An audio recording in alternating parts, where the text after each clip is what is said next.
Back on June 6th this year, I had an interview with a person who um, had a baby at the age of 20.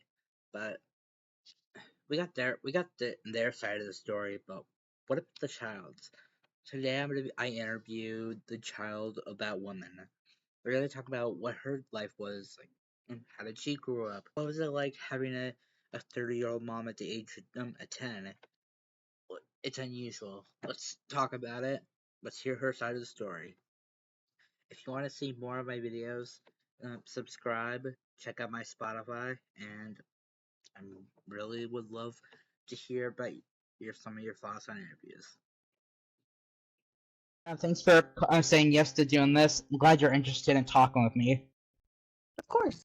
Before we start, what was your childhood like? Your mom said it was hard for her because she was 20 and you were just a baby. From what you remember, how do you remember kind of the beginning of your childhood going? It was hard. There's a lot of I suffered from sexual abuse from my half brothers. My father got married when I was 4, and at the time, or 3 or 4, and at the time, um, she had already had 2 boys in a previous relationship. My dad had me. He had custody of me, so I got to go see him like every other weekend, I think. And so every time I would go over there, the boys decided that I was basically their little doll and I would do whatever they wanted. And they would threaten me that if I didn't do certain things, that they would hurt me. So fear sets in. And then I remember having a nightmare about such things.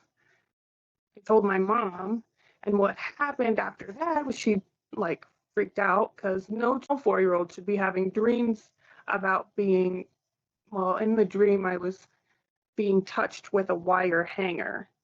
And my mom was very alarmed by that, being she had had bad experiences in her life. So hearing that from your baby's mouth, who shouldn't know anything about that, was very alarming.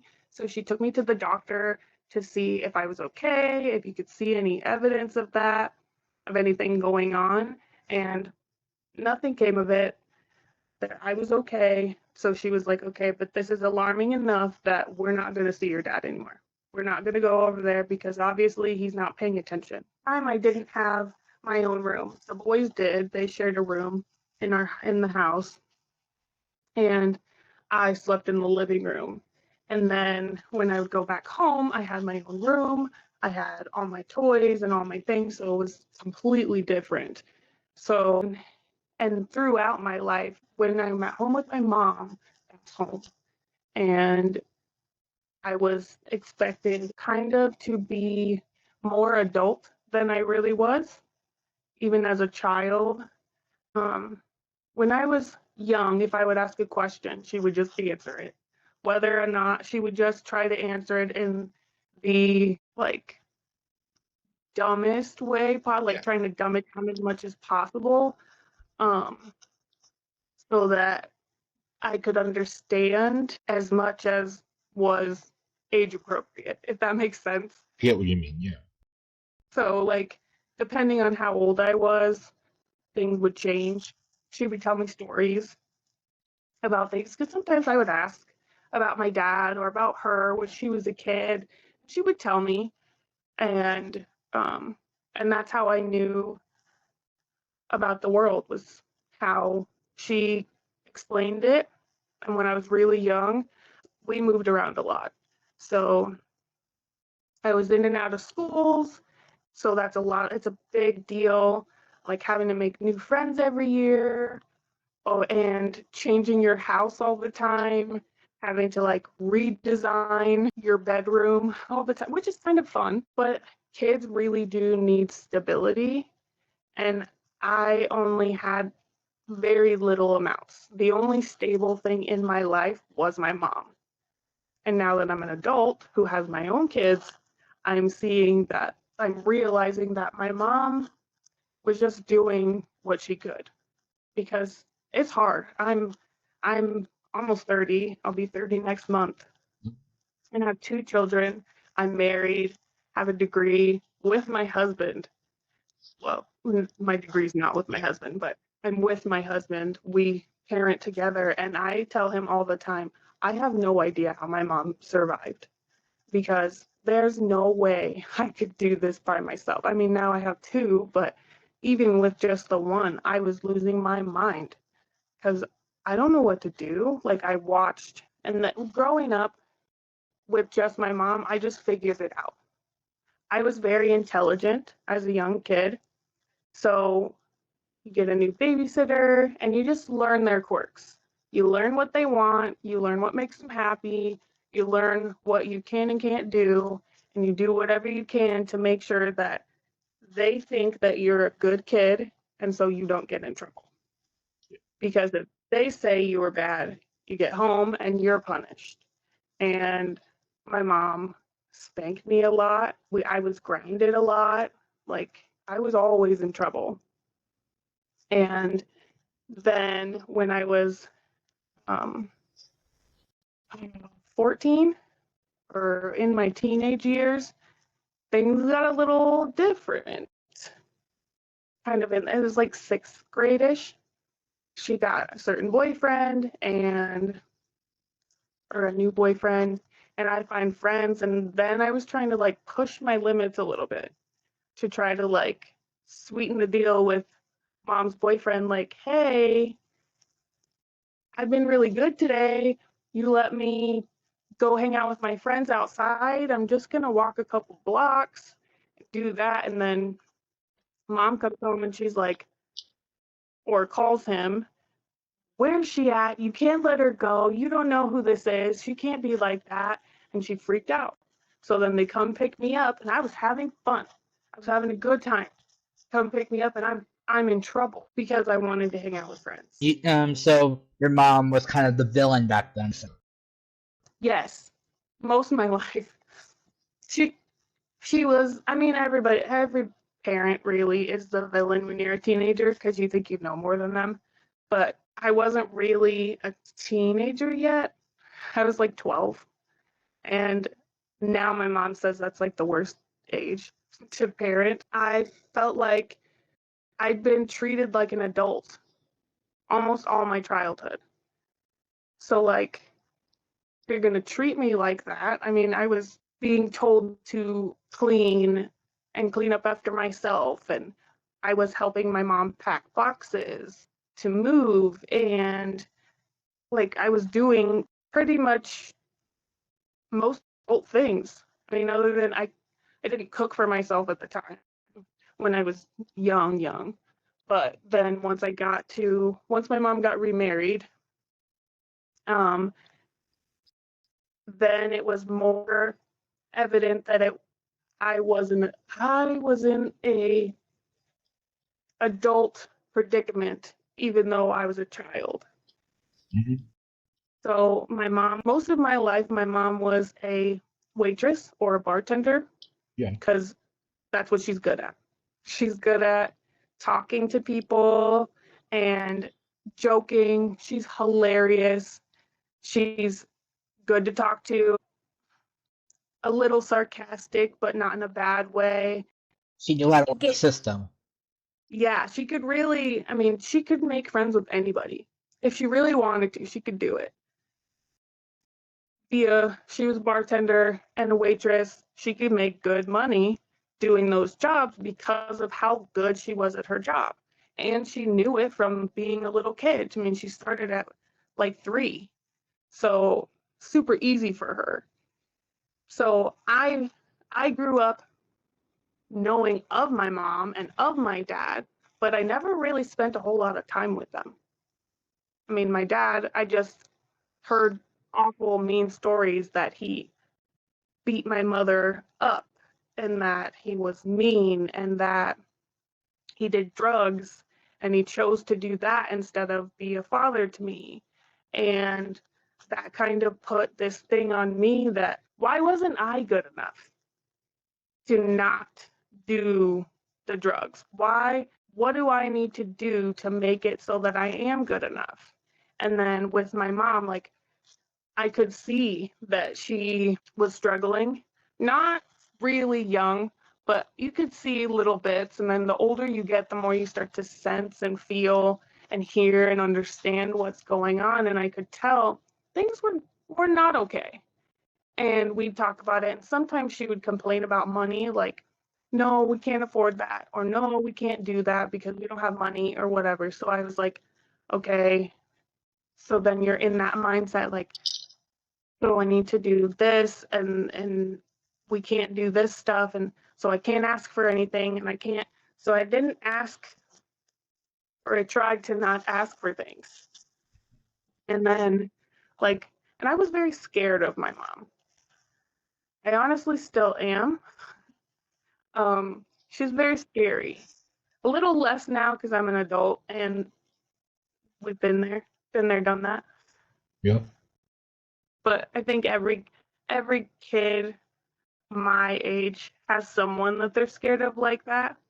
And it's not really like I'm scared that she's gonna like hurt me or kill me or whatever. But like, What you're gonna say? yeah, like the disappointment. I don't want her to be disappointed in me. Like I want to make her happy. I don't want to be. I've always been a people pleaser, but I noticed that like if there's anything that I can do to make my mom happy, then I want to do it because I feel like it would make me feel better also. So it's kind of selfish and kind of people pleasing. I don't know. Did you say your half siblings, or which boyfriend did you say was the siblings? Oh, the boys. Yeah. Um, they were my father's then wife's sons. Okay. So they weren't related to me at all. Was it your bio dad or was it stepdad? No, it was my biological dad. When I was seeing him, like visitation wise, I would go to his house, and I feel like now that I'm an adult, I feel like at the time my mom thought or had heard or whatever that he was doing better because he was with this woman and they were married and things were going good and they had a house and whatever. So she's like, okay, if you keep this up, you can see Emily. But it was only for like a couple days, every other weekend or whatever it was. And she knew what was going on. And I was old enough that I could tell her what was going on, like if anything bad happened. But as a parent, you don't realize that kids won't tell you everything if someone else tells them that they will hurt you really bad if you do. And I don't really remember what was said. And at this point in my life, I've gone through so much therapy that I have forgiven them, that they probably had something happen to them on their dad's side. I mean, who knows? I mean, they're older than me by like 2 or 3 years. And I've ran into them since because my dad now, with that same woman, had two other children. So he had two more sons who are like 23 and 24 or something like that now. And they're doing good. But their mom wasn't in their life either, really, because she's still out there doing the stuff that they did way back when I was little. But I didn't really get to spend a lot of time with them when they were little. But I have spent time with them since then. When I was in seventh and eighth grade, so I was like 13, 14, my dad got clean again and he got with his now wife. My mom was like, okay, fine, like you can see her on the weekends. That's it. So every weekend I would go over there and we would spend time together and watch movies and whatever. But lo and behold, dad still has addictive things in his body. He's still the person he was this whole time. Not not entirely. He wasn't doing drugs, but he was drinking, and they would drink heavily on the weekends.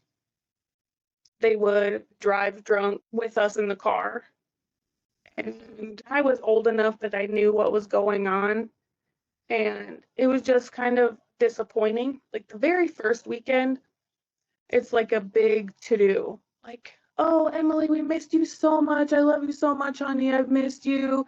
You're the best thing in the world. Like all this. I want to do all these things with you, and I can't wait to get pictures of you with the boys and all this other stuff. And I'm like, yeah, and I feel special, and I'm so excited, and I'm so happy. And then whole week goes on in school and come back, and I'm old news. We don't really care anymore. Same old, like I'd never left. Would you say that compared to the other kids back in like middle school, high school, like you say you're different than the other kids? Oh yeah. I had issues. I was depressed or had depression since I was like 5 or 6. And I don't know if it has to do with genetics, because I know that a lot of that happens too. My mom, it turns out we're both bipolar, and so I don't know if it's that or the environment that I was raised in, because when I did get into the older years, like middle school and high school, I realized that like when I was at my mom's house, I had to be an adult. And then when I go over to my dad's house, I need to be a kid. I was getting in trouble for being too grown up at my dad's house. And Yeah. then I come back to my mom's house and I'm getting in trouble for not doing the things that I'm supposed to be doing. Because as a 13, 14-year-old kid, I was expected to sweep and mop the floors and do the dishes and do the laundry and make sure my room was clean and dust. And I was expected basically to keep the house clean. And then when my mother and Greg got married, then they had another baby. So I was taking care of her when they were working. Um, Not right away. Obviously, there's maternity leave and all of those things. And I don't remember if Greg had paternity leave at all, but he wasn't really there. And then he was closet drinking. My mom and him would fight a lot.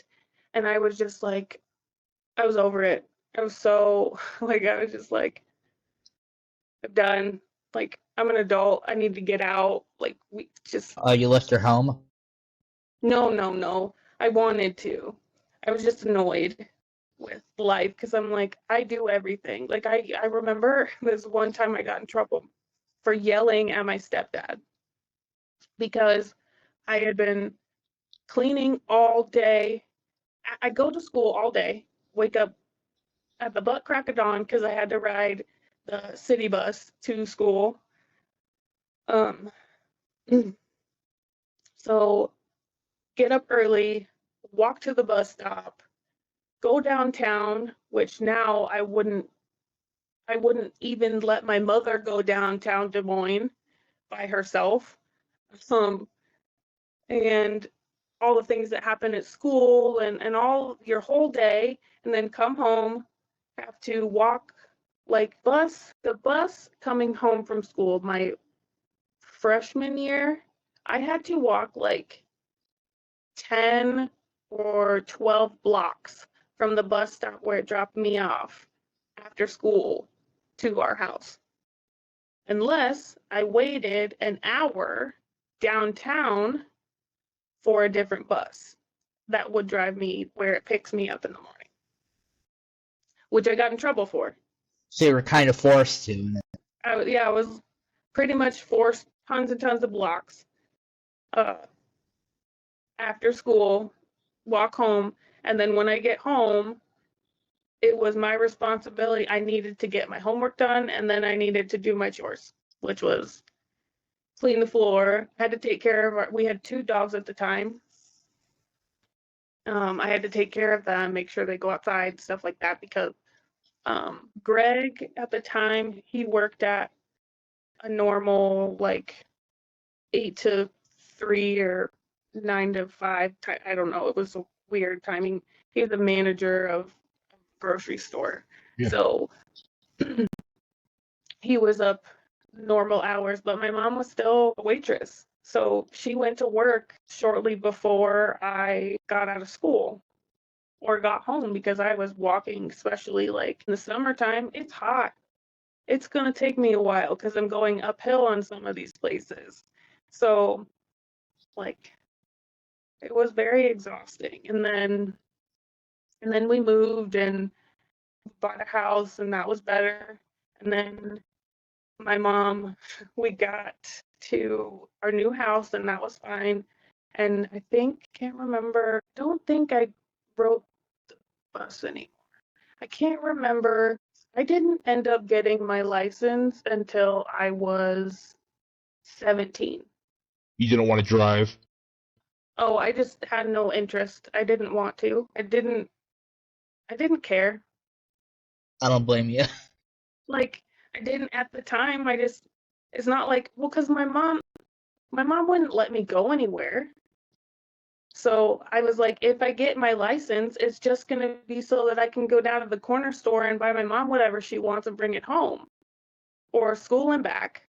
There was no getting to go anywhere. I could only go to friends' house if my mom had met their parents and liked them.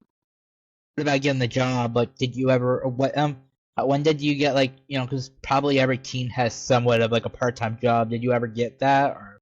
I got my first job. We lived in the house.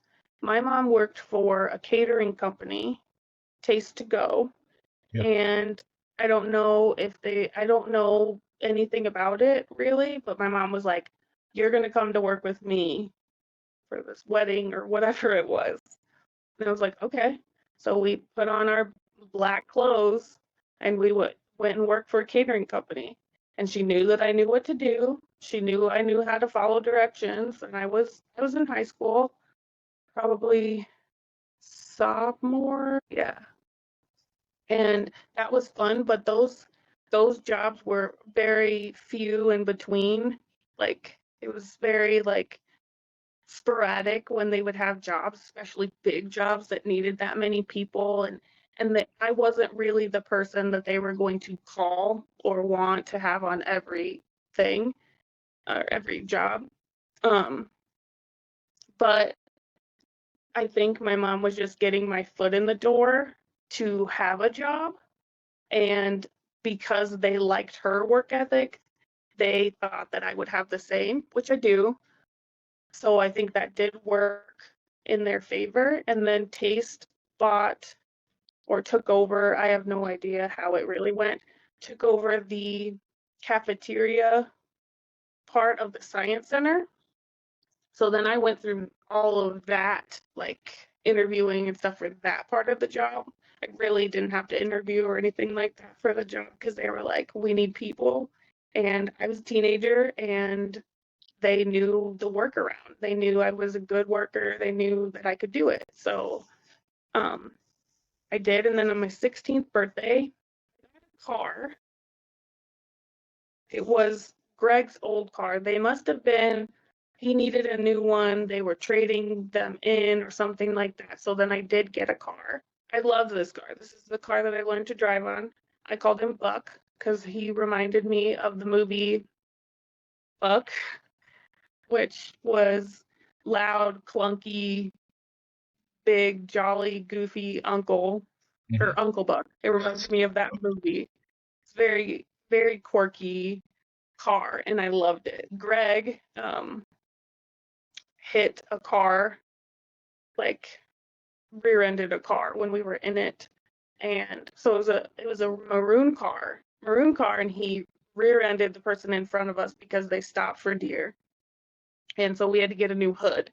And my uncle was like, "Oh, what color is it?" And men really don't know colors, so Greg was like, "It's red." Well, at that time, Cadillac had a red and a maroon, and my car was maroon, but he went and got a red hood because we needed a new hood. So I had a maroon car with a red hood, and you could clearly tell the difference. And like weird things about it. I mean, it was huge.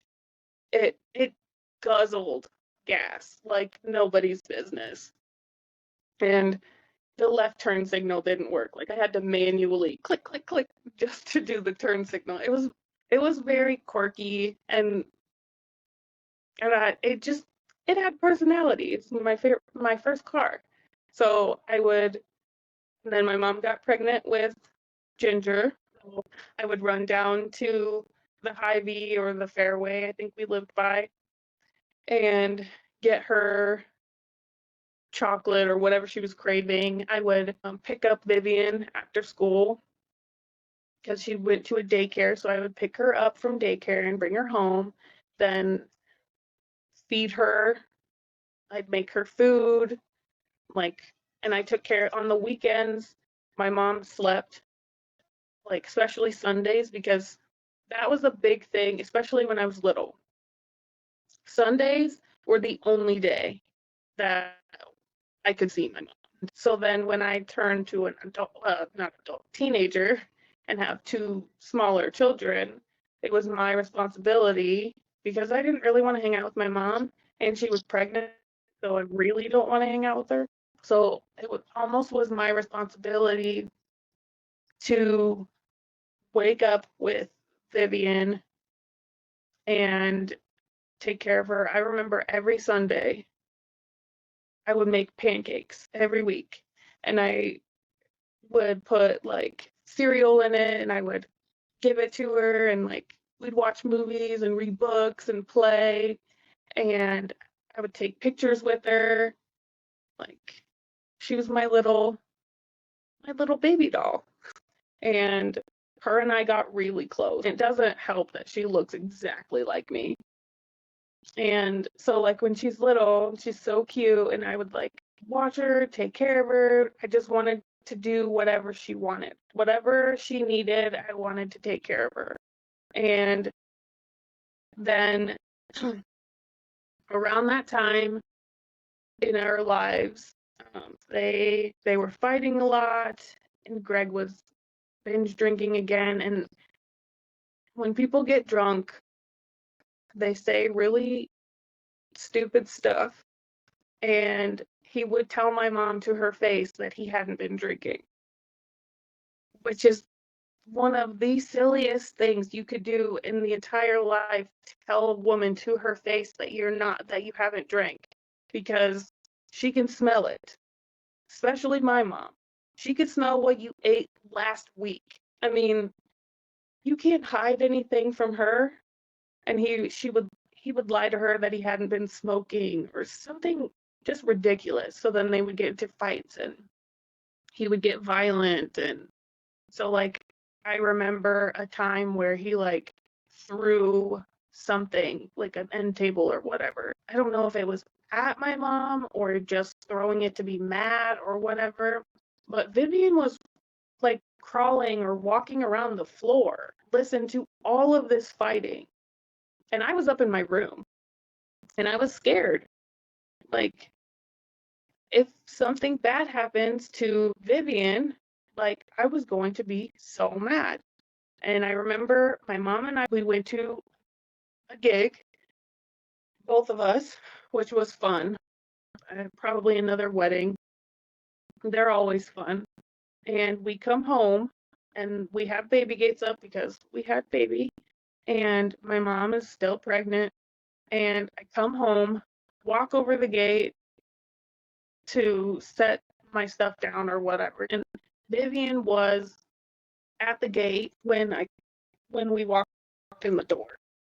And so I pick her up and walk through the gate, and I turn my head and I see him sitting on the ground with a plate on his lap with a knife on it. It looked like he was sleeping with a plate. Well, he was sleeping with a plate on his lap there was food on it. and a knife and fork and whatever, and the TV was on, and I'm sitting there and I'm like, what the hell? Like, and Vivian's walking around, and I was like, I just kind of grabbed her, grabbed Vivian, we went upstairs, and I put her in pajamas and like was getting her ready for bed because I knew my mom walked into that living room, there was going to be a fight because that's not okay. You can't be drinking around your children, and you definitely can't fall asleep.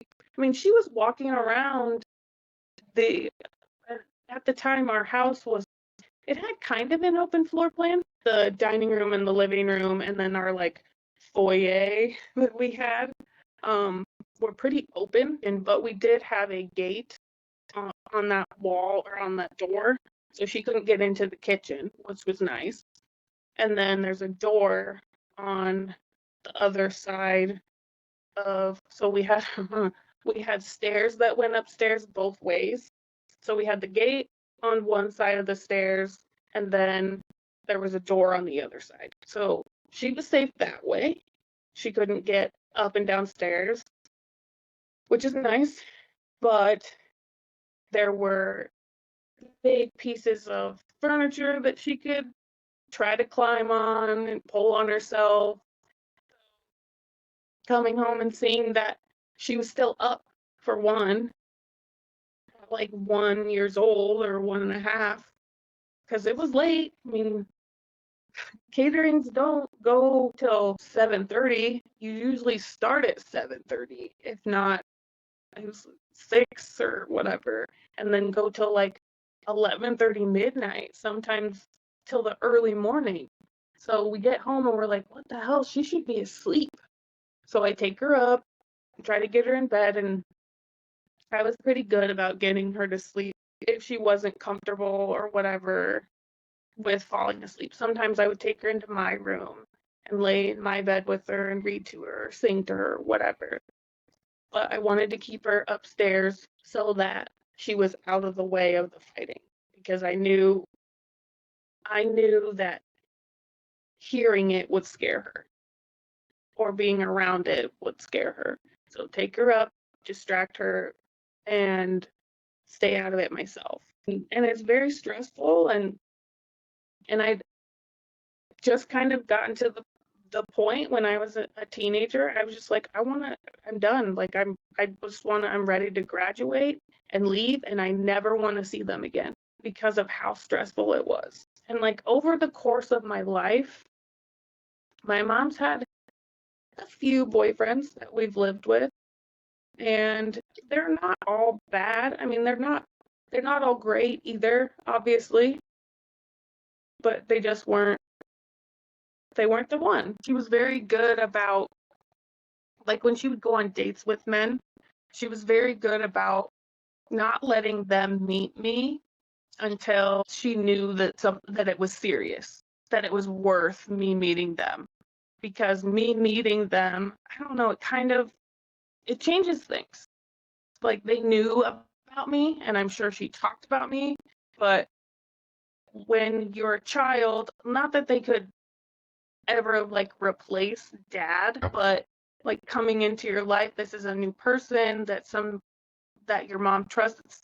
Is kind of and it's, I don't know if it's just a me thing. I think most single mothers should be like that because it's just another way to protect your children because you don't know the person very well. Obviously, with my father, her and him had been dating for a while, and in the beginning it's great, and then one day, like flip of a switch.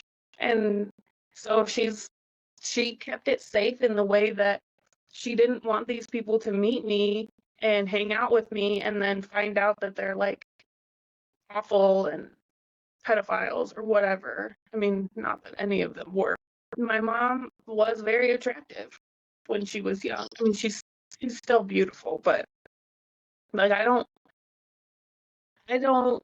put it past her to have been turning heads left and right because she was not so much anymore, but she was very talkative, and I mean, she's very best friends with anybody type of person. So you see her in a room and you're like, oh, who's that lady? Because she's loud.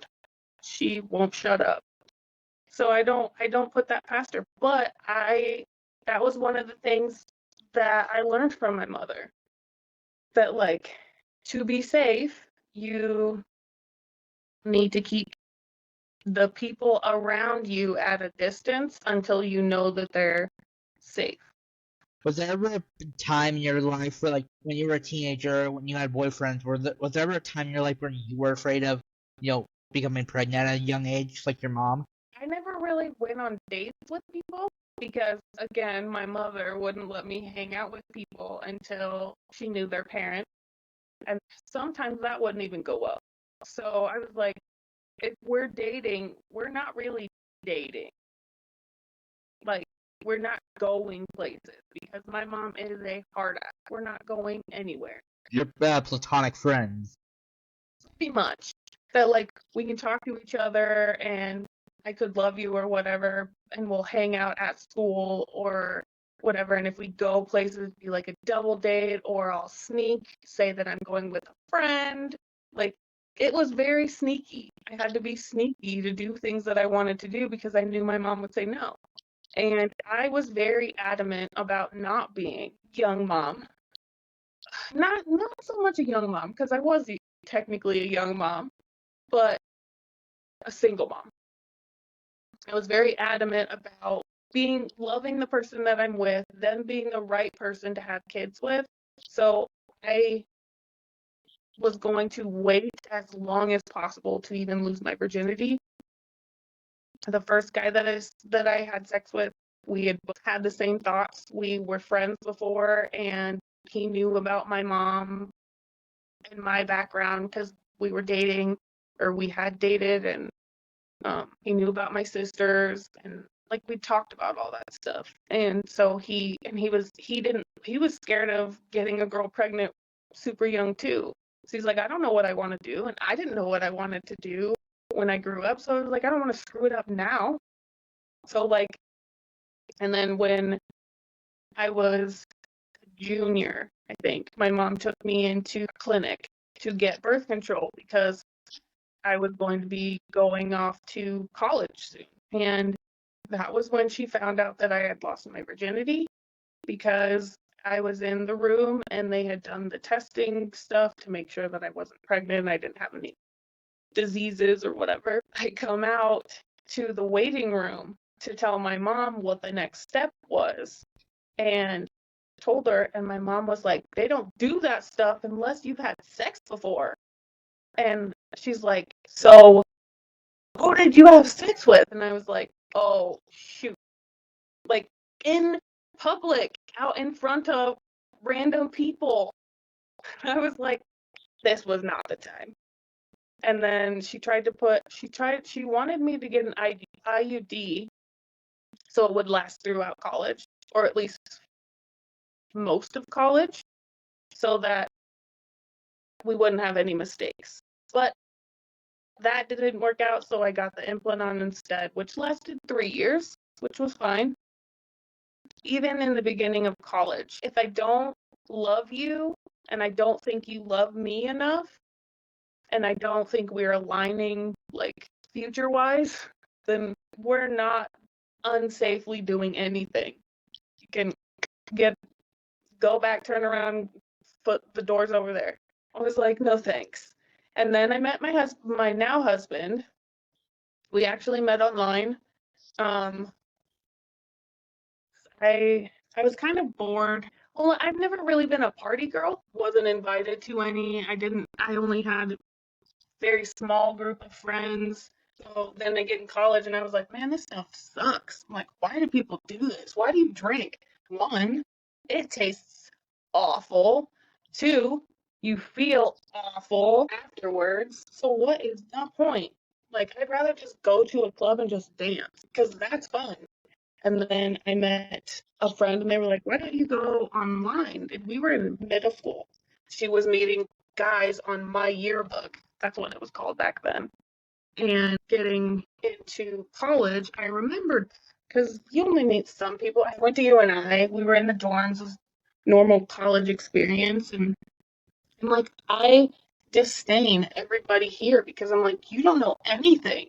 Like, you're babies. Half of them didn't know how to do laundry. I've been doing laundry since I was like 11. So grow up. Like, it was just kind of weird. I was just like, and at the point, I had two jobs. I worked at Hy-Vee and I had a job on campus. So, like, I was an adult and around children. So I couldn't find anybody there I could see as a potential partner.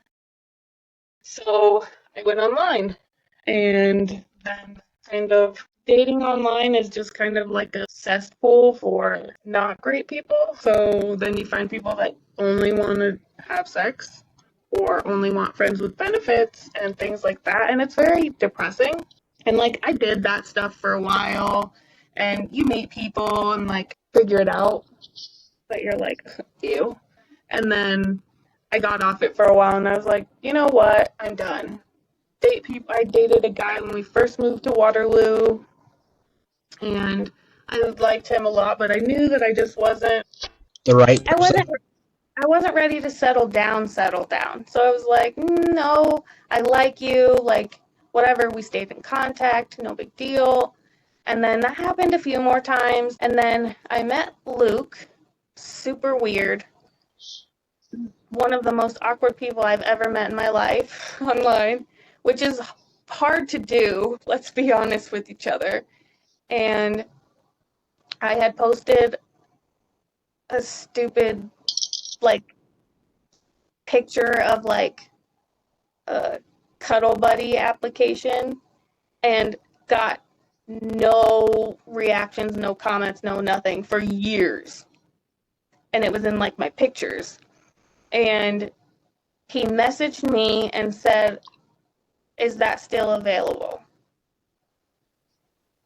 And it kind of went on from there. We went on a date. We were going to go to a park to swing, and it started raining.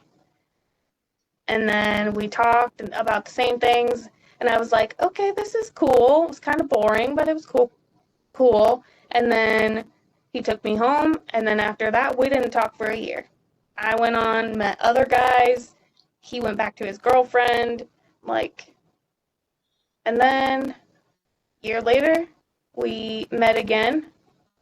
Actually, the day he messaged me again, he said, do you remember me? And I was having a terrible day. And I said, no. Who the F are you? Or something like that. And he was like, oh, sorry, I'll leave you alone. And then I was talking to one of my friends, like, through text message. And then, like, she calmed me down from whatever I was mad about. And then I was like, oh, crap, I was such a B word to him. I'm like, oh, I need to apologize. I felt so bad. So I messaged him back. I'm like, I'm so sorry. Like, I'm just having a really bad day. And then he was like, no, it's fine. And then I was like, okay. And when we started hanging out, and then he met my mom because I was moving from. So I lived with my grandpa at the time. Or no, I was living in a house in Cedar Falls instead of living in the dorms. Her and Greg said that if I went back home and lived with them, my mom and Greg and the girls, or I lived with my grandpa, that they would pay my car insurance. And I was like, hell yeah. So I was like, I'm not moving home because her and I are I think we're too much alike is the problem. And being raised by one person, I feel like you morph into like their personality or most of their personality. So we clashed a lot. So I was like, and I knew better then. And I was like, there's no way on God's green earth am I moving back home. So I was like, I'll move in with Grandpa because he was a catastrophic claims adjuster. So he was gone a lot of the time because there are always floods in Texas. There are always hurricanes. Like, so he was always called out for jobs. So I was like, he won't bother me. He won't bug me. He won't complain about me coming home and going to bed or just coming home to sleep or whatever. And that's what I did. So it ended up being Luke, my now husband, and a guy that I worked with, his name was Scott, helped me move from house in Cedar Falls. I don't know if they call it like a duplex or what it was, but I call it his house, but it was more like an apartment. And because I didn't really have anybody else to help me other than my parents, and they were busy. And I understood that. So then some of my other things, like dressers and my bed and all of those things, were at my mom's house. So we had to go to my mom's to pick those things up. Scott had the truck, or no, Luke had the truck, and Scott was another part of the muscle. So they came with me, and Luke and my mom ended up having a long conversation. And I remember being in the car with Scott, and I was sitting in the passenger seat, and I'm like looking at him, and I'm like, what do I do? Scott's like, I don't know. And I'm like, she's gonna scare him away. I kind of love this guy. She's gonna scare him away. She's mean. She's gonna third degree question this guy, and he's gonna be like, And my mom had this, and still has this thing that she has to like nitpick me or like talk about all of my flaws to other people. And sometimes she does it in front of me. She's done that my entire life.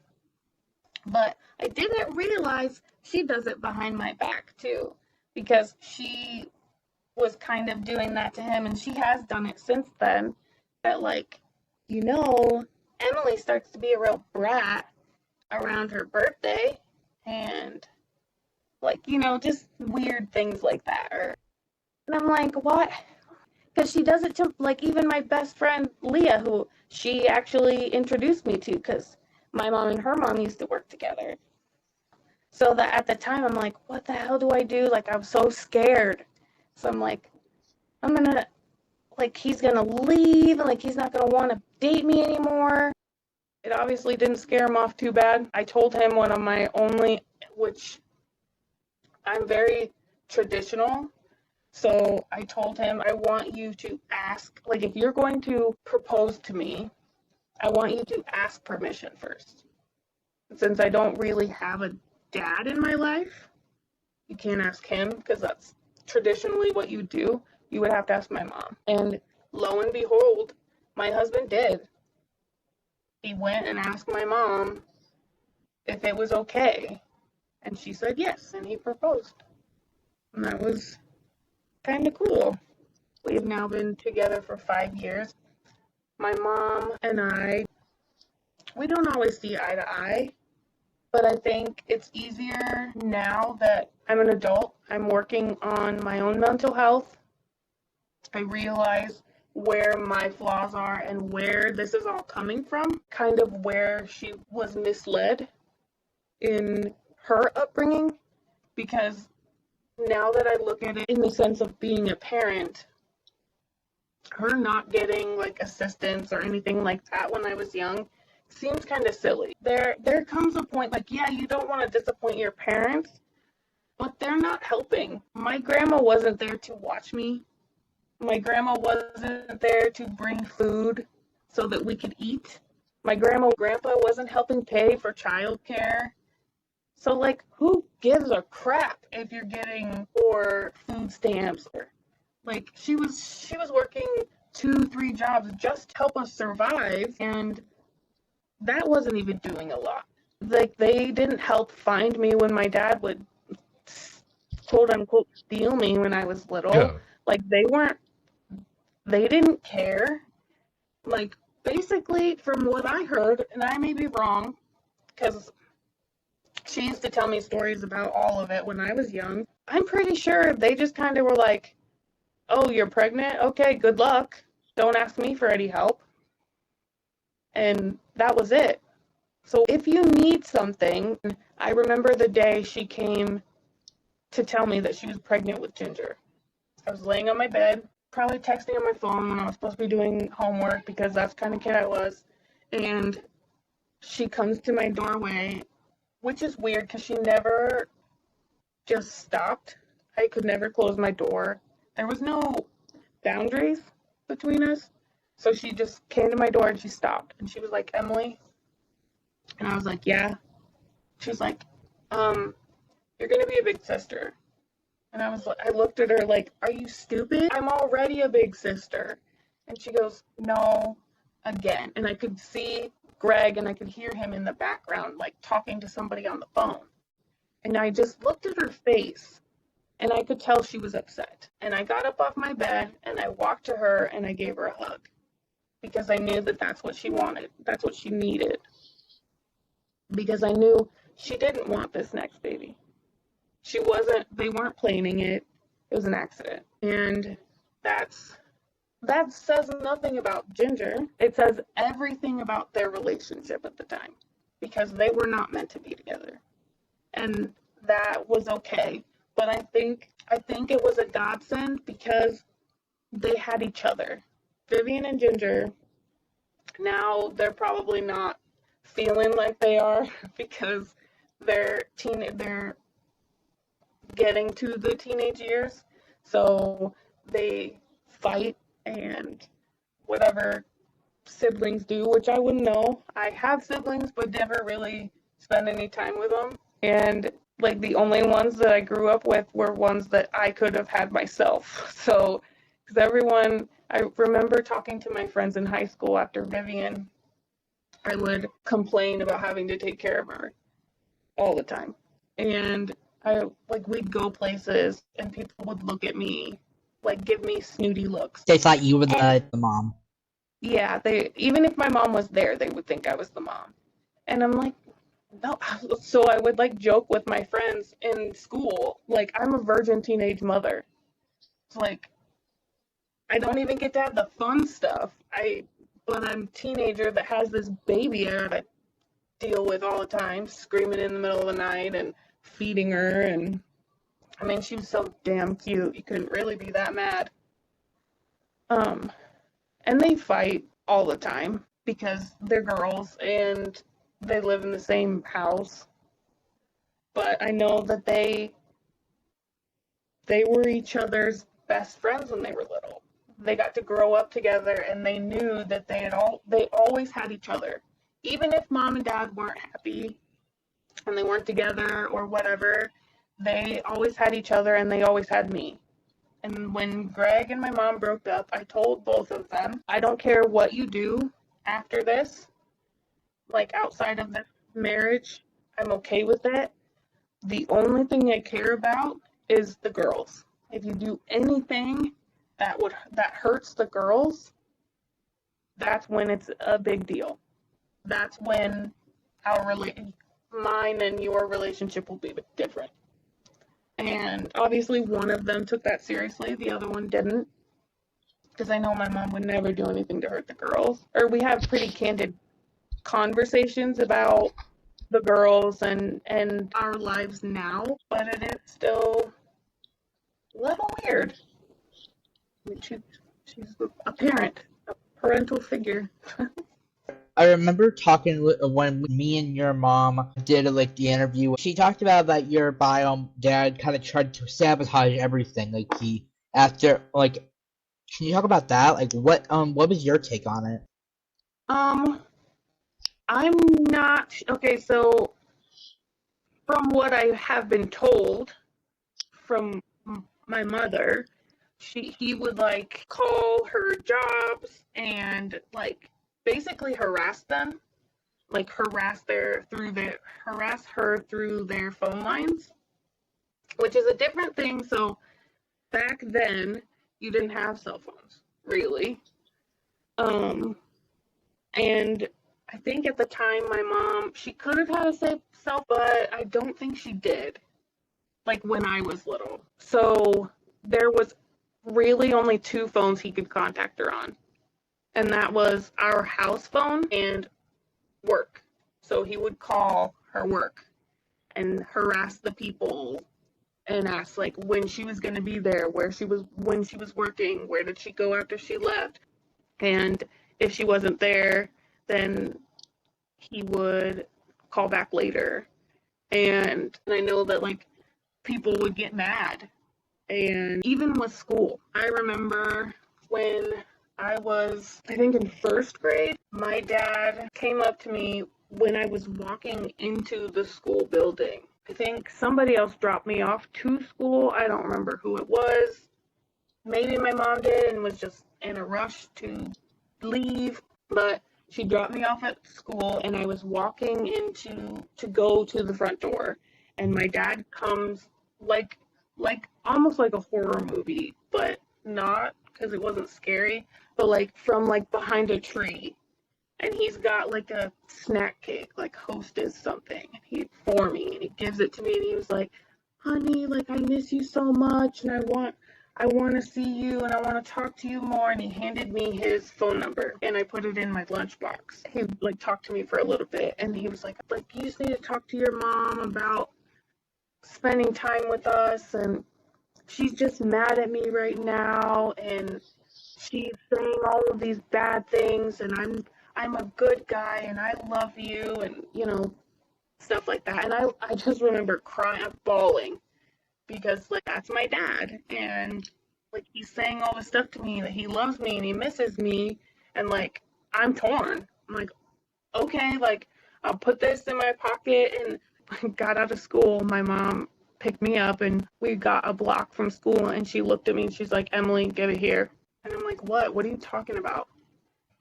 And she's like, "His phone number, give it here." She knew. It had been like 8 hours and she'd already known. But like he had stopped there. I don't know if she saw or what, or heard from the grapevine, but she knew that he'd been there. And I know like things like that he would, like she told me a story of the time when we did the other weekend thing, where he would like tell me that we were going to go to Adventureland or whatever, and like, "Oh, I want to take you to the pool, and I want to do all these things." And then be like, "Okay, yeah, that sounds so much fun," because as a little kid, like, why wouldn't you want to go to Adventureland? It's like the funnest place in the world. And then it would be time for my mom to pick me up, and my mom would come pick me up, and he'd be like, "Oh, honey, I'm so sorry. We can't go today. We'll have to do it another time. Your mom's not going to let you stay anymore. You're going to have to go maybe another time." And like, so I would start crying because like I really wanted to go. And my mom said he would do stuff like that all the time. And it would make me cry. She thinks it's because he wanted to feel better about me crying that I wasn't going to see him, which is kind of sadistic in a way. But other Which, than things like that, I don't really know what happened as far as sabotage. I do know there was a time, which my mom's upset about, when I was a baby, that they had a storage unit with stuff in it, because we lived in a really small apartment, and so they rented a storage locker or whatever for some of their stuff because it wouldn't fit in the apartment. And she gave him money to go pay for it. And instead of doing that, he went and spent it on something else and didn't pay it. So they threw all of the stuff away. So, like, my baby books, my mom's yearbooks, like, all kinds of things that I wish we had now. Things that I wish that I could show my kids, that we could talk about, are gone forever. They're in a dump somewhere. And it was because he was too bothered with something else. He couldn't be bothered to do something that she asked him to do. Throughout this whole interview so far, she wasn't the worst person, but you said your mom was kind of the villain in the story. How has your like feelings like evolved over the years since you were a child? It's very much a roller coaster. It's up and down all the time. But now that I'm an adult, we've had I mean, we've had bad times. Like, I remember we got into like a physical fight before. We've gotten into so many screaming matches, I can't even count. I think it's more of now that I'm an adult, I have been through a lot of therapy with different therapists and psychiatrists that I have worked through my feelings about everything, and I've been able to realize that it's not my fault and it's not her fault, that it's just an accumulation of many different things, and that her and I really just need to communicate better. And I think, especially in a very sadistic way, after my grandfather died, he was always a very mean man to her, and she called me crying because he was like, I don't want you to feel about me how I feel about him.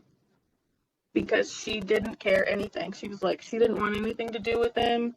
She didn't want to do a funeral. She didn't give a shit if he lived or died. She was fine. But she was like, I don't want you to feel that way about me. So her and I are actively trying to have more communication that, like, if I say something to you that you don't agree with or makes you uncomfortable, that we talk about it, or vice versa. She does have two still kind of impressionable children under her household that she has to worry about. That kind of takes off the pressure of me a little bit, but like it's hard. It's hard her being so far away, but at the same time, it's always been good for us to have distance.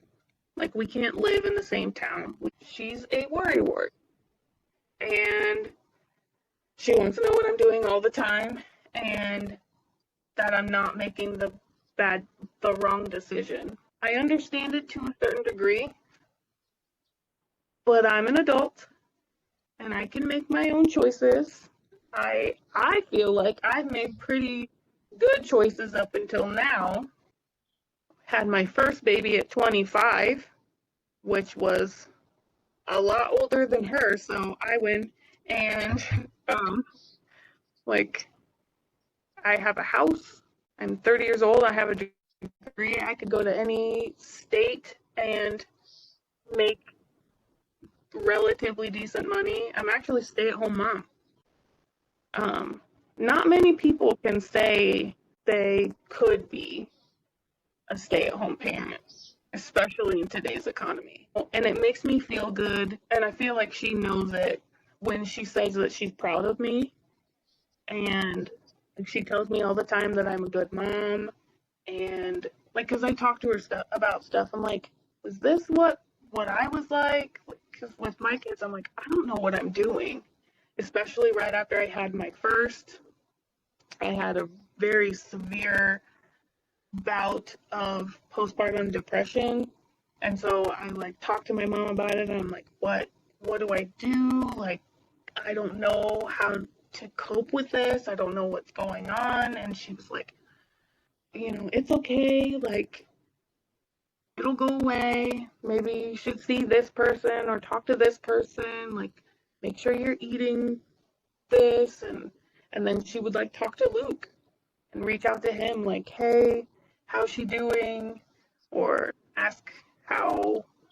And then she always asks me how she can help with the kids. The biggest thing now, especially having kids of my own after having the life that I didn't have a good relationship with my grandparents or my cousins or any of that. Like, I really didn't get to see them very much, especially on my dad's side. And there are like extended family on my mom's side that I'm not very close with or know anything about.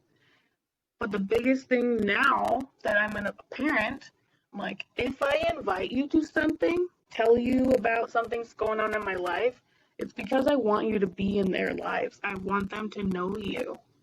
And I invite my mom. And it has nothing about needing your money or wanting you to help out. It's just, I want my kids to see the fun side of you because she can be fun. What her dad was to me was what I want her to be to my kids.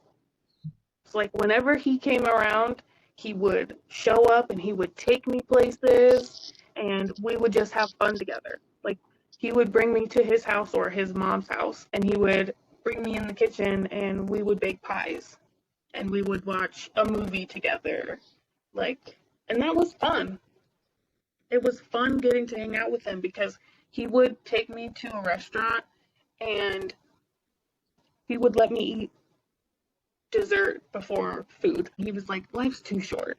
And like just little quirky things like that that only grandpa would do. And I want my kids to want to hang out with you. I want my kids to have to listen to the silly stories that she tells or because she still remembers when I was a kid. She still remembers random things that I used to do and say.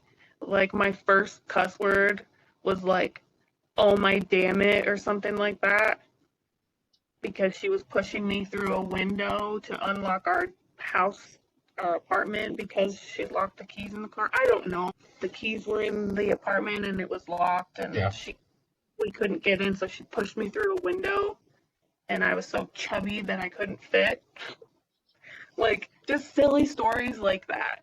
Yeah. And I'm sure she has a ton of them, whether it's about me or my Uncle Mike, who was kind of like my sisters are to me, like not in that big of age gap, but it was like 7 or 8 for them. So she was kind of there for him being born and raised and all that stuff. So like just the knowledge that she could give them. Would you say you had any mentors when you were a child or like a teenager? Kind of. One of them was my counselor in school when I was in 7th and 8th grade. I would talk to her kind of often. And then I had my great aunt, Mary Kay. She was single, never married, no kids. So sometimes she would pick me up and we'd have like a girls' weekend and she would take me to like the pumpkin patch and things like that. And she was a counselor for a different school. And so she would talk to me about things. She taught me how to shave and stuff like that. But she would teach me like more about the fun part in life, some things about our family, and we cooked together and things like that. And I would talk to her about my mom, and it was nice to have someone that I could trust. And then when I got older, your mother, which was nice because she knew both of us. Like she knew obviously her and my mom, she's my godmother. Her and my mom were friends for a long time, so she knows the good sides of my mom. And she's probably seen some of the bad sides also. But she's seen me grow up and she knows more about what I'm talking about. And like when I was really young, or not really young, when I was a teenager, my mom and I got into a big fight. And your mom knew that we just needed to take some time apart. So she approached my mom and said, hey, I'll take Emily for a few days. And it was like in the summer, I think. And I lived at your house.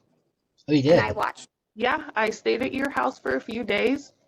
I would watch you. I babysit you during the day, and we'd watch TV and play with your toys, and I slept on the couch, and I didn't have my phone at that time, so it was just I would write stuff down, like I had a journal, and it was just kind of like a good. Your mom took me the first day. She picked me up, and it was the first day. She took me out to, I don't know if it was lunch or dinner, but her and I sat down and we had a conversation, and she was like, I know, she's like, I understand, like, what's going on with your mom, and I understand how you feel. And like, this is a very difficult situation, and I want you to know that I'm here for you. Like, even though I'm your mom's friend, like, I can be unbiased and I can help any way I want to, or any way you need me to. And she was like, this isn't a job made for everybody, and it's really hard. And um, like, parenthood is hard, and she's trying the best she can. She does love you, and you're a great kid, and all of the things. And she was like, I don't want this to feel like a punishment. Like, you're just gonna come. It's gonna be like a vacation, and come to my house, watch cable, and just relax. But you don't just get away scot-free. I had to help with chores and stuff like that, and help clean, and that was fine. I think that was fun. I knew that I could talk to her if I really needed anything. I could go to my grandma or her. Like, if I really needed anything, I Yeah. knew that I could get those people. And then I also had my best friend Leah's dad. He was kind of like a second dad to me. I actually called him daddy my whole life. Like, so Leah and her parents are kind of the same as my parents. So, except her parents were married when she was born, or after, but they um, were no longer together. But it was different. Her mom was the one that was the troubled parent. She would see her dad every once in a while, and my mom and her dad got along. They're a lot alike in the sense that they were in the restaurant business for a long time. They have pretty similar humor and stuff like that. Like, they're friends. And so I could talk to him about stuff and like ask him questions about like if my mom and I were having a hard time, or with my dad. Like, I'd talk about it with Leah and she would talk about it with him. And I remember there was a time when after I started seeing my dad as a teenager, Mhm. I started seeing him again every weekend, I think. And I went back over to I'd asked my dad if it was okay that I went and stayed at Leah's house. And he said yes. And I went and stayed at Leah's house for a night. Brett said, just because your dad is back around, doesn't mean you have to stop calling me dad. And that was, Kind of nice. yeah, super nice. And it's kind of funny now because he's actually the one that walked me down the aisle at my wedding. Oh. Yeah, because I know I can trust him. He took care of me when I needed it, and like, he didn't have to, and that was pretty awesome. So I kind of keep those people are very close to me now because they molded me into who I am in small ways as an adult. Were there any add advantages you think there were having your mom at like 20 years old? I think having her being a young mom, it was almost easier to have that like fun side because her being my age when I was like 10 or 12 wasn't that long ago. When I was that age to when she was that age, it wasn't as long. So like, the trends, the music wasn't that different, the clothing wasn't that different. Like, other than technology, not a whole lot was different from when I was a certain age to when she was. And I think that kind of made things kind of fun. So, like, when you grow up, your parents' choice in music, it kind of becomes your choice of music just Yeah. because you listen to it with them. But the things that I liked kind of merged into the things that she liked. So like newer music, certain things she does like. Like she loved when Justin Timberlake came out with one of his solo albums, and she loved it. And so we would listen to it. And like just some of the new bands and things, like we'd listen to the same things. And she took me to my first concert, and it was fun that we just went together and danced around and have a good time. And I think that was a lot of fun. And I think that makes it a little easier to see that they parents are real people. Like, because you kind of forget, like when you're really young, you don't think of them as real people.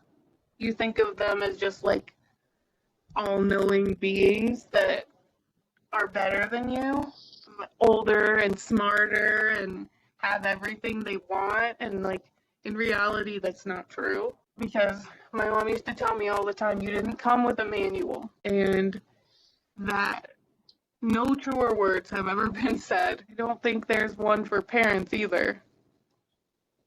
Because every person is different. So having someone to, even when you have other friends, but like being able to call your parent a friend is kind of a cool thing. Like I spent my 21st birthday with my mom. Like I went out drinking with my mom.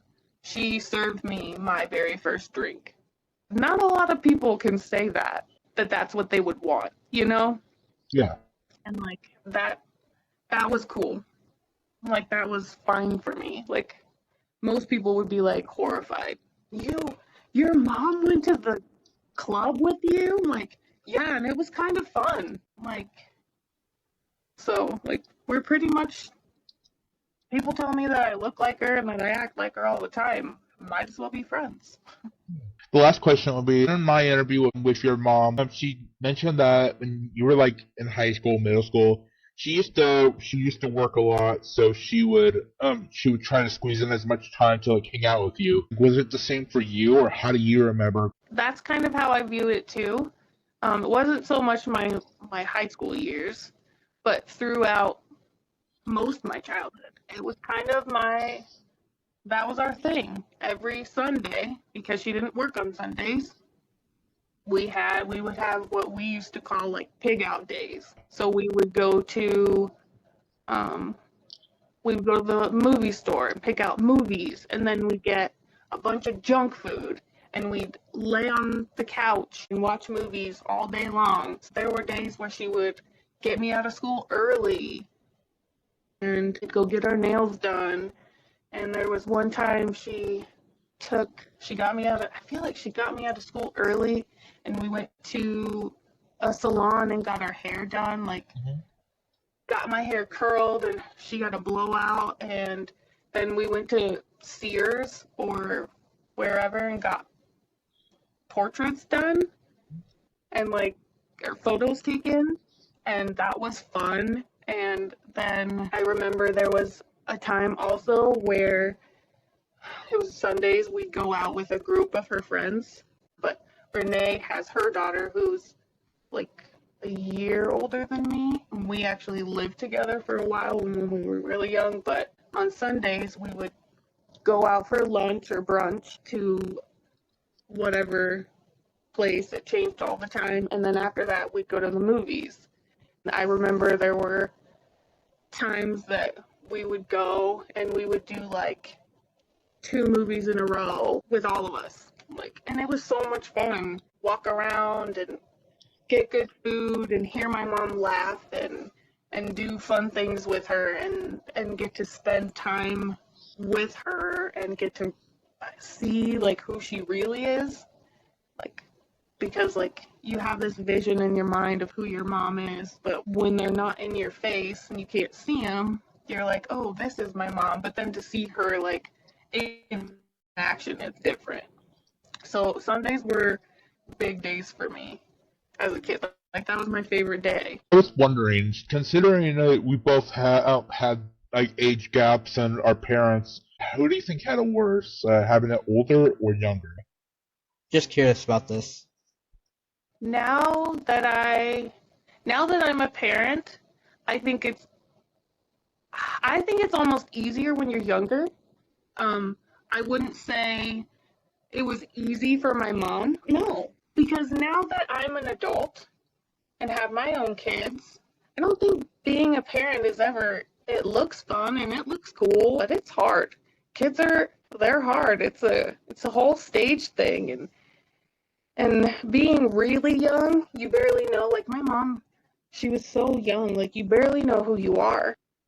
That's scary. I can't imagine being that young because you barely know who you are or what you want. Like everything changes because I myself, even at 29, like I don't know everything. I don't know really what I want to do.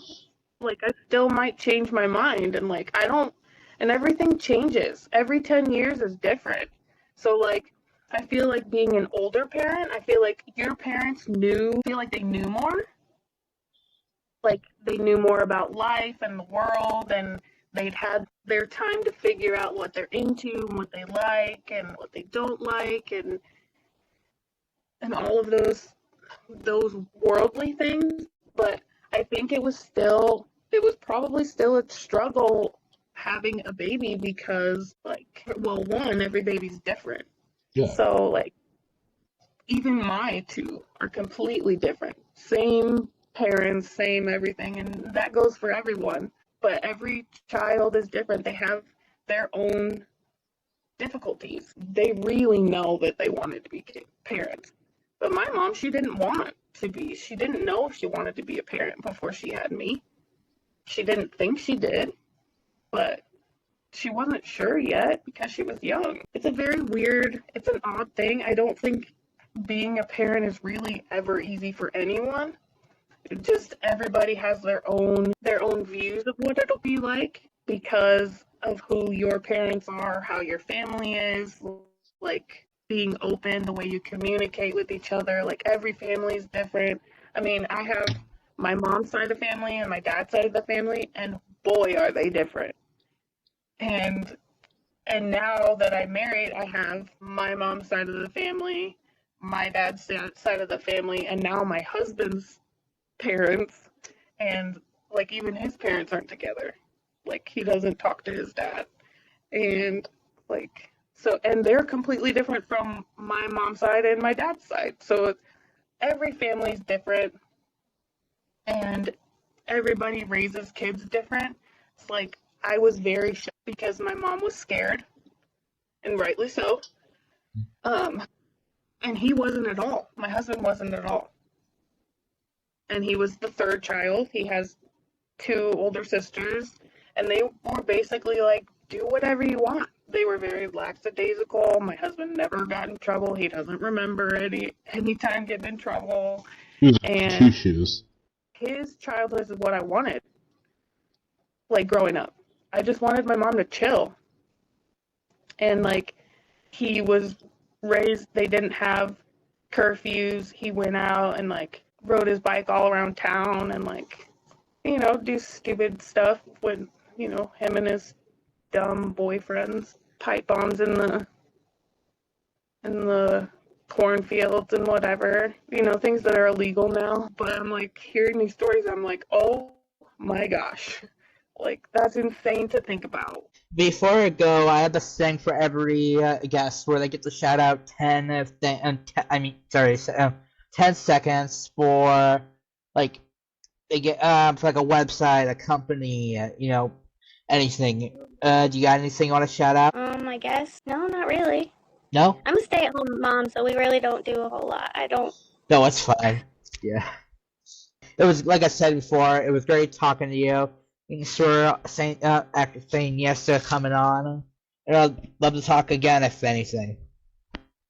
Sure, thank you. Yeah, no problem.